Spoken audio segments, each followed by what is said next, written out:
झारखंड में कुछ ही महीनों में चुनाव होना है। जनता अपने अपने क्षेत्र से एक ऐसा प्रतिनिधि चुनकर विधानसभा भेजेगी जो उनके मुद्दों को सदन पर रखे, उनकी समस्याओं का समाधान निकाल सके। लेकिन जरा सोचिए, आप जनप्रतिनिधि को चुनकर इस उम्मीद और विश्वास के साथ सदन पर भेजते हैं कि वह आपसे जुड़े जनहित के मुद्दों को विधानसभा में रखे। लेकिन यदि ऐसा ना हुआ हो, तब आप सोच रहे होंगे कि ये सब बातें हम क्यों कह रहे हैं। दरअसल पंचम झारखंड विधानसभा का कार्यकाल 5 जनवरी 2025 को समाप्त हो रहा है। एक ऐसे ही विधायक है जिन्होंने पंचम विधानसभा के पूरे कार्यकाल में हुए 17 सत्रों में सदन में अपने क्षेत्र का मुद्दा नहीं रखा, ना ही कोई सवाल पूछा। यदि कभी कुछ कहने की जहमत भी उठाई तो स्पीकर ने उनको अनसुना कर दिया। ऐसा क्यों हुआ, यही इस वीडियो में आपको बताएंगे। पंचम झारखंड विधानसभा का आखिरी सत्र 26 जुलाई से 2 अगस्त तक चला। झारखंड विधानसभा का कार्यकाल पूरा हो चुका है। इस दौरान विधानसभा के विशेष सत्र को मिलाकर अब तक कुल 17 सत्र संचालित हुए हैं। लेकिन सदन में भाजपा के सबसे वरिष्ठ विधायक बाबूलाल मरांडी ने विधानसभा में अब तक के कार्यकाल में सदन के अंदर एक शब्द भी नहीं बोला, ना ही राज्यहित या जनहित का कोई मुद्दा उठाया। बता दें कि झारखंड के लोकतांत्रिक इतिहास की शायद यह पहली घटना रही है जब सदन का कोई सदस्य अपने क्षेत्र की समस्याओं पर भी सरकार से सवाल नहीं पूछ सका हो।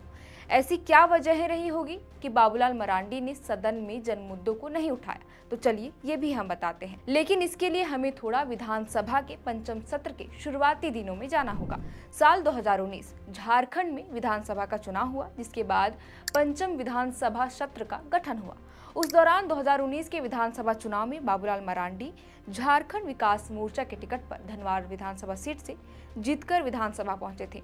उनके साथ उनकी पार्टी के टिकट पर बंधु तिर्की और प्रदीप यादव भी जीते थे। साल 2020 में बाबूलाल मरांडी ने झाविमो का भाजपा में विलय कर दिया, लेकिन प्रदीप यादव और बंधु तिर्की ने इसका विरोध किया, जिसके बाद दोनों कांग्रेस में शामिल हो गए। भाजपा में विलय होने के तुरंत बाद बाबूलाल को पार्टी विधायक दल का नेता और तकनीकी रूप से नेता प्रतिपक्ष बना दिया गया।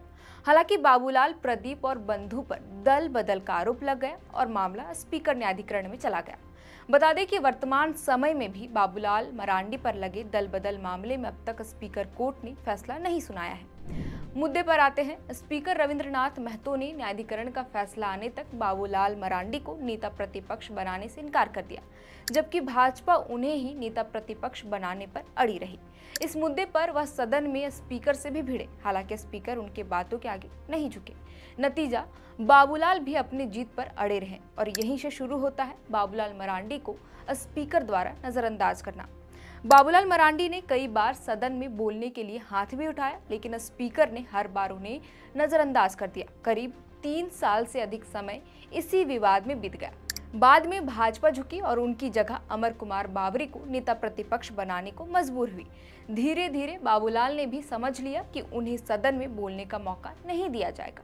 वहीं जब स्पीकर रविंद्रनाथ महतो से पूछा गया कि सदन में बाबूलाल मरांडी को सवाल पूछने क्यों नहीं दिया जाता है, तो इस पर स्पीकर ने कहा कि मैंने अगर किसी सदस्य को सदन में नहीं बोलने दिया, फिर भी हर सदस्य के पास सदन में सवाल उठाने के बहुत सारे हथियार होते हैं। कोई भी सदस्य ध्यान आकर्षण, अल्पसूचित, तारांकित, शून्यकाल के माध्यम से सवाल पूछ सकता है।